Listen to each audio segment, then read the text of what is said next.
What's up, guys? Just another quick reaction video for you here. Let's check it out.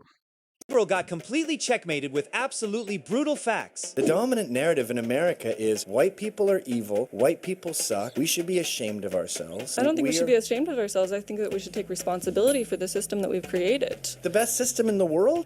Oh, we do not have the best system in the world. Who has a better system? There are many European countries that are much better off Oh, than you us. mean like the European countries with a higher density of whites, like Northern Europe? That's one way to phrase it, I guess. You don't mean Turkey. No. You don't mean Eastern Europe No. with the communists. So the only time you can come up with a system that's better than America, it's a country that's more white than America. Darling, it's time to go. Let's get out of here. I don't understand. All right. So, first of all, of course, there is no country with a system that's perfect. People like her always love to point to European countries, certain European countries, especially like Sweden. If you look at Sweden's income tax rate, it is huge.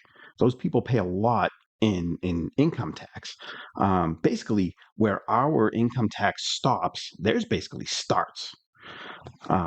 So, I mean, there is no perfect system. Sure, I think I can't remember one of those Nordic countries. I can't remember which one, and maybe it is Sweden again. They have a great public transportation system.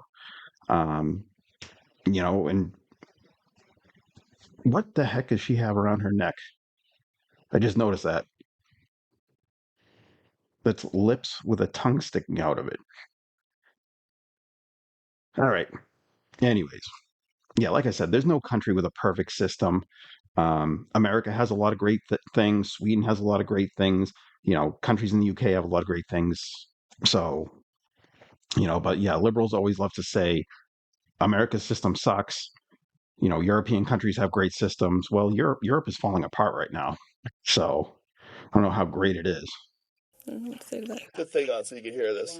So we do have books on anti-racism kind of all throughout the store. There's a lot of like newer stuff tends to go on the main floor first, but the bulk of our section we keep over here. And this is all anti-racism. Yeah, this section is really just books on anti-racism and a lot of the history of racism, particularly in the United States. Am I even allowed to touch this one? Some of these books are provocative. Yes, definitely. So what, am I allowed to even read this one? I think you're allowed to read it. I would not perhaps say the title. So I couldn't call you up and say, do you have... You might say it's a book that starts with and it's by this author, if you were looking for that in particular. That's probably a level up from where I am. How many of these do you think? I forget what this guy's name is. But yeah, he basically made a documentary just making fun of the woke, and this is part of that documentary. We need to get through before we can really understand. Start with one book, let it sit, see how you feel. I feel like reading one book kind of gets you into a place where it's like, you know what, I do want to do more about this. These are all staff recommendations. They're all fiction written by diverse authors, and they're all pretty fun. Dumb question. You said diverse authors. What's a diverse person? That would be basically people who aren't white, essentially. So black, Latin. Yeah, because if you add a white person into it, all of a sudden it's not diverse anymore. Adding white authors in there would make it even more diverse, because now you could have Asian, you could have black, you could have white, you could have brown. That's what diversity is. Just having black, brown, and Asian people doesn't make it diverse. I mean, obviously it is diverse, but just taking white people out of it doesn't automatically mean it's diverse. Next, Native American, Asian. So everybody who's not white is diverse. Well, Unless you say gay. yeah. I mean, it's not just reading black people, but there are a lot of different groups that have faced persecution and have had a hard time, and it's just being a white, straight, cisgender person, usually man, it's like kind of the top of the pile. But That's me. So I'm on the top of the pile. Where should I start? White Women by Regina Jackson and Syra Rao. Race to Dinner is a thing that they do. Basically, this book is saying, like, we need to stop being nice about racism because nothing has been advanced by being nice. White Fragility by Robin DiAngelo. Hearing from another white person. These books are literally all just propaganda and brainwashing material. about ways to have these conversations and ways to break through your own white fragility, I think is a really good place to start. Well, lots to learn, but we have all the materials here, I think. Like I said before, if you over 18 and you never killed nobody before, and you a black man, you a sucker. You not what we looking for.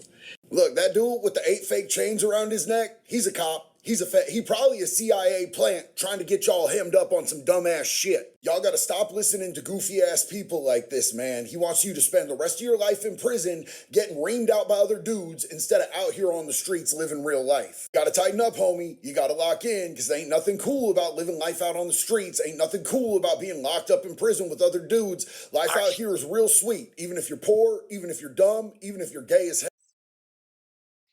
Hey, honey, I'm gonna need you to count to 1 million for me. Counting to 1 million would definitely take a bit of time. I appreciate the humor, though. Let's just say I can do a lot of things, but I might not put you through that endless wait. Well, I don't mind. You can put me through it. I got nothing but time. I'll spare you the marathon, but I'm always here for the fun requests. Listen, if I switch this to a male voice, would it be yapping as much as you, or would it just count?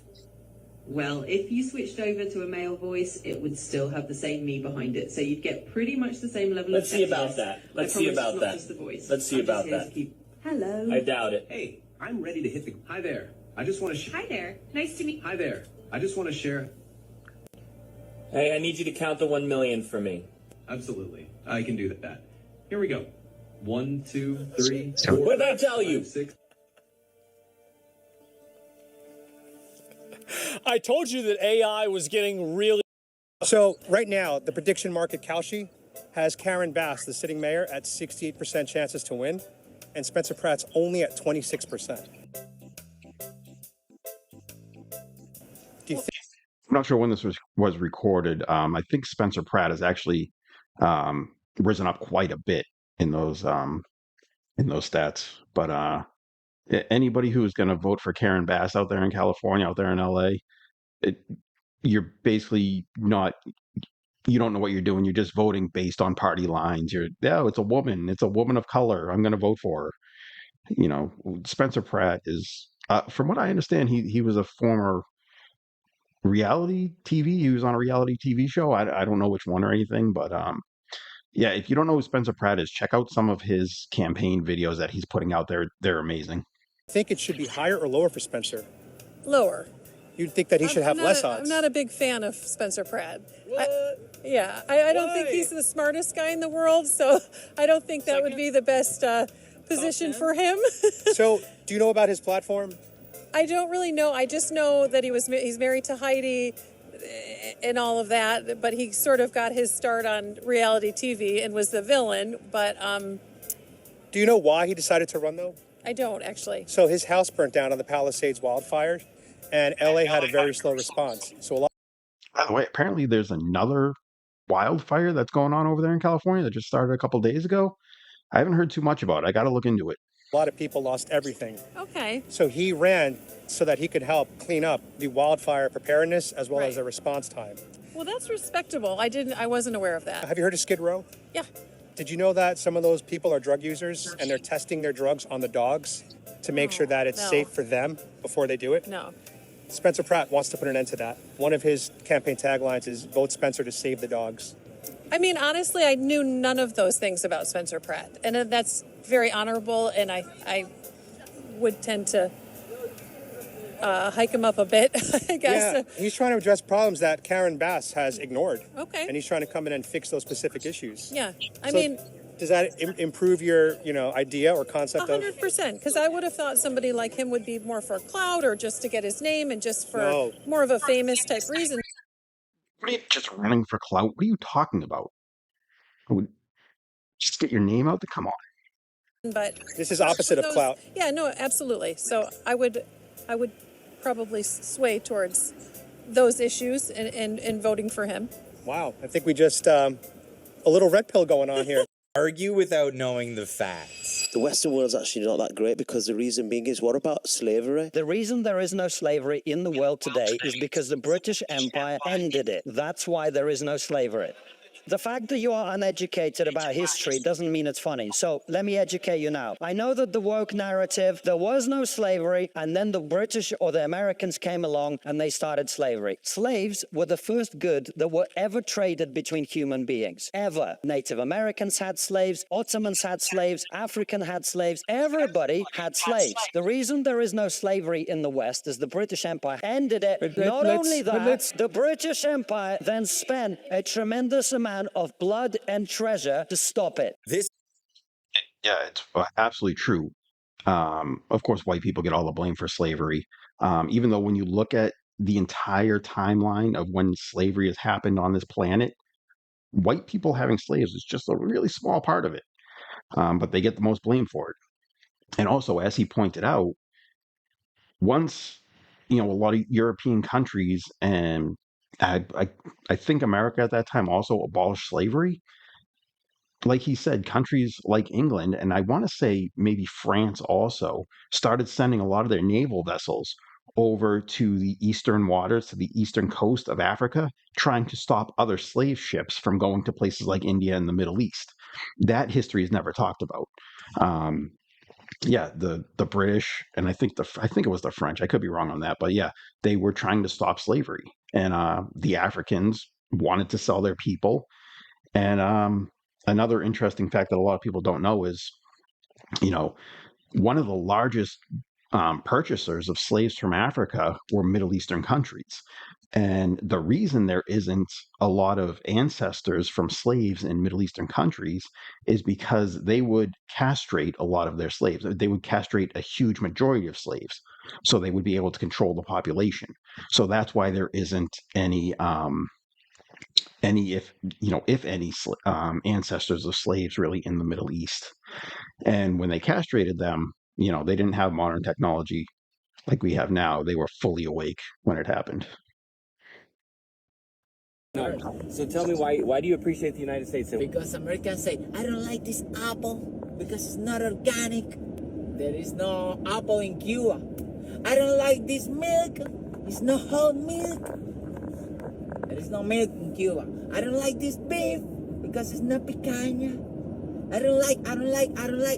You need a real problem.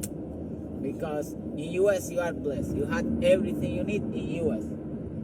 Be grateful in US. If you complain in US, you need to live in another country for 3 months and came again. And you're gonna say, thank you, Lord, because I'm here in US. And what did you do to come here? Through 6 countries with my wife pregnant and my daughter. How much did it cost you to come here? $45,000. It was worth it? So $45,000, that's paid to the cartels.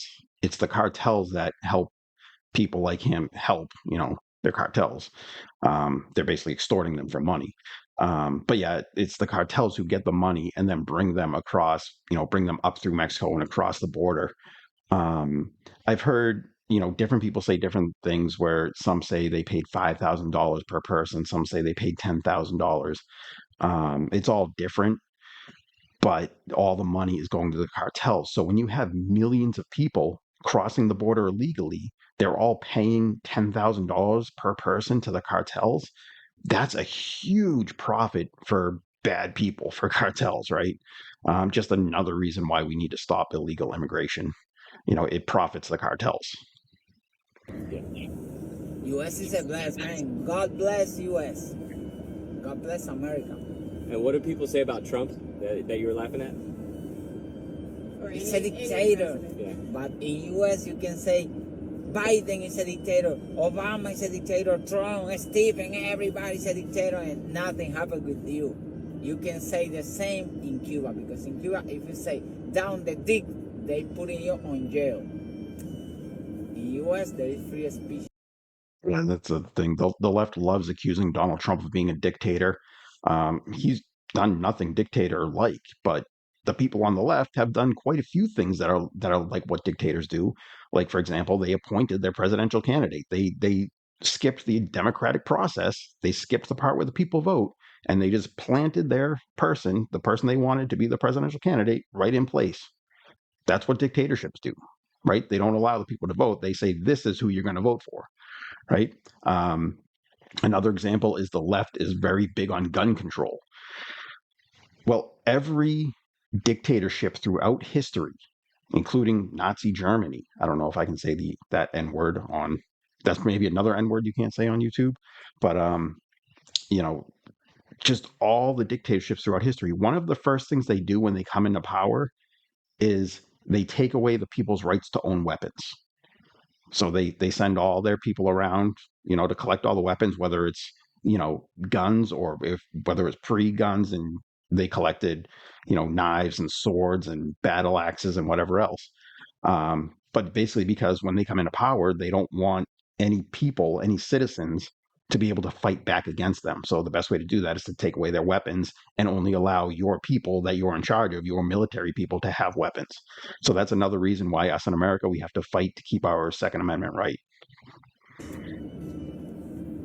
You can say whatever you want, but if you live in US, if you was born here, you don't have a real problem. That's why many people complain. That's why many people say, I feel like a dog.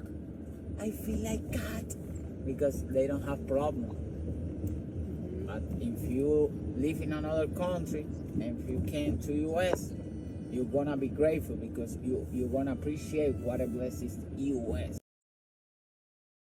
Remember Nick Shirley? He's the investigative journalist who has gone all over the country exposing hundreds of millions of dollars worth of fraud from our tax money. Like, that's our money, bro. Well, he went to California and he exposed hundreds of millions of dollars of fraud like he does. And the Democrats there, they didn't like that much. So they've proposed a bill that's being called the Stop Nick Shirley Act to basically criminalize investigative journalism that would expose what they're doing. Bro, that was wild. My zen started coming up out of my lip, and my southern accent came out. Anywho, the woman who wrote this bill, her name is Mia Bonta, and she's actually married to the Attorney General of California. These are the people who are trying to keep the fraud from being exposed. And his response to this was, when exposing a crime is treated as committing a crime, you are being ruled by criminals. Now, what this really is that we the people, we've been getting ripped off by these people in our government for a really long time. And we have to expose them ourselves because they ain't going to expose each other because they all slurp on kids together. Nick Shirley's videos doing this have gotten hundreds of millions of views. So they're trying to make an example out of him so they can scare any single one of us that wants to go out with an iPhone and try to make a real difference so that we don't go out and expose what they're stealing from us. These few corrupt, disgusting people at the top have forgotten that they really should have a healthy fear of the millions of us common everyday Americans. But what do y'all think about this? Let me know down in the comments. You're totally right. In my state, during the last election, the people of the state voted to have an audit done of our government, find out where all of our tax money is going. And the Democrat government in our state is fighting tooth and nail to keep it from happening. Because if it does happen, they know that all of their fraud and all their corruption and all what they've been doing, stealing all this taxpayer money, they know it's all going to get exposed. So they are fighting till their last breath to try and keep it from happening. And it's been going on for almost 2 years now. And it's to the point where a lot of your average citizens have totally forgotten about it, which, we have to keep reminding people that they're doing this. My state also has this stupid law where a government official, mayor, governor, they don't have to keep track. They don't have to keep records of how they're spending taxpayer money, which absolutely makes no sense, right? I mean, if you're corrupt, then that would be a great law to have, wouldn't it? So it's just another way for them to try to cover their butts. They make a law that says, hey, I don't have to keep track of where I'm spending all the taxpayer money. It's absolutely insane. Explain to me the weird world we live in with our food and where it comes from. So right here, I'm in Florida. It's my feed station. It's been here for 5 years. Taking a lot of deer off of it, a lot of critters. There's my stand down there. Call that the guard tower. Well, the church brought the fire station a bunch of fruits and vegetables and bread and stuff. And I noticed we had literally cases of it. They were going to throw it away. I put this out 3 days ago. Got my camera right there. 3 days ago. There's tracks all back here. I just filled the corn up again. They came to eat here, whatever. In what world do wild animals not eat grapes and apples? There is something seriously wrong with the food within America today. I'm gonna be quite honest with you. This right here has posed questions in my eyes. I'm gonna be quite it's crazy. This food sat for, he said 3 days, I think in the video. This food sat for 3 days and it looks like it hasn't even been touched. The animals can sense it. They can sense if there's something within pesticides that are on this fruit, and that's what we are putting inside of our bodies. But so many Americans are, they're becoming aware of this, and they're waking up because, this is just bad. I'm going to be quite honest. But let me know what y'all think about this one in the comment section below. This might be the most controversial thing I say on this app, and I kind of don't care because it really irks me, is that when I talk about ICE with people, I'm a complete supporter of ICE. And they go, but what about all the families being separated? Like children being separated from their parents? I'm like, yeah, that's really sad. But you know who put them in that situation? It wasn't us. It was their parents who thought, you know what? I'm going to go into this country illegally. I'm going to have a baby so that they're a U.S. citizen, knowing I could get deported at any time. And I'm not going to try to become a U.S. citizen to, make sure that doesn't happen. Why would I do that? Oh, and then when it happens, I'm not going to take the blame for it. Really? For anyone else, I'm going to let you know that all my life I was a Democrat. I was raised Black Baptist, and I was. So just so you know, this hashtag walk away campaign, it's a great YouTube channel. I highly recommend going and subscribing to it. It's just a bunch of people leaving their stories about how they walked away from the Democratic Party. Died in the World Democrat. In 2012, they laid off all the teachers in my school district, and I landed up on the streets of a very liberal town. And none of their policies, none of their programs could get me back on my feet again. And that's when I started seeing the liberal hypocrisy. How they failed people, utterly failed people living on the streets. Oh yeah, they threw me a bone. They threw me this thing called a street paper, and I could go out and sell it. And I don't think they knew that I was going to turn that into a business and that I would eventually write conservative articles. And one of the articles I wrote was A Homeless Vote for Trump. And that's what I'm titling my ebook. And some of the articles that I'm putting in it are the articles that show my conservative perspectives. I started seeing things differently, and I started writing about it. And I'm putting in an ebook called A Homeless Vote for Trump. If you haven't already pre-ordered it, take the time to do so. I appreciate so much those people who have already pre-ordered. Sample ballot, California, and you opened to the governor page. Well, the first thing that would strike someone, perhaps not from this state, I imagine, about the governor selection, you were to fill in and vote for one candidate. One candidate. From amongst 45. 45 there candidates. There are 45 candidates here. I would say 41 of which I've never heard their names uttered before. How long does it take to get to Steve Hilton? Steve Hilton. Is it alphabetical? No, it's sort of random, but yet Tom Steyer ends up at the top. Numero uno. Yeah, that's a little. So there's 45 names, and the rich guy who the Democrats want to win ends up at the very top of the first column on the left. And right after him is Eric Swalwell. Oh, really? Yeah. They should either go alphabetically, or they should put everyone's name in a ping pong ball and put it in a hopper, just pull out whatever the order it is. So how do they end up with the two Democratic frontrunners, first and second? And by the way, whatever they said they did, I don't believe them. We're at that. I don't believe them. I don't believe them either. But so now we're in the second column, and Katie Porter is right in the middle of that. The guy they want to be governor is number one on a list of 45 names. At least who Jane Fonda wants to be governor. Yes. No, they want. I mean, they don't want Katie Porter. Aren't they kind of behind her too? They don't know. Here's what it is. She doesn't have as good a chance. I'm not saying who they want. They would like Mao and Stalin to have a baby and come here and run the state if they could. But realistically, this is what they're looking for. All right. Now the last column, going from 45 to 60. So Steve Hilton is in this list, not at the top. He's third from so he'd be 48th. Very interesting. I'm getting arrested. Why? For that. Take a seat. I'm trying. What the? You're on speaker. Okay, this is Sergeant Shively with the Bloomington Police Department. So Michelle they knew has a about it? warrant for criminal assault. Why is she getting arrested? There's been like nothing. She's going to be going to the county jail. So where do I need to go? Honestly, there's nowhere to go. Do I have a bond at all? Well, your warrant is $1 million. I'm not getting out, is what they're saying. That's so court. Yeah, I think you got to go in on that sister too. So a Muslim family chopped off the hands of one of their own family members because he became a Christian, like he converted to Christianity. Because the Muslim religion is not a religion of like gentle suggestion or we're gonna just try to get you to come over here and be one of us. It's a religion of dominance. That's why there's so many Muslim nations all around the world. They get in there in smaller numbers, they outbreed you, they take you over, and then they dominate. We can all watch this happening in real time in the UK, Ireland, Scotland, Wales, Canada, even Australia. And it'll be coming to America real soon too. Just ask Mayor Mondami in New York City. All right, guys, so that's it for today.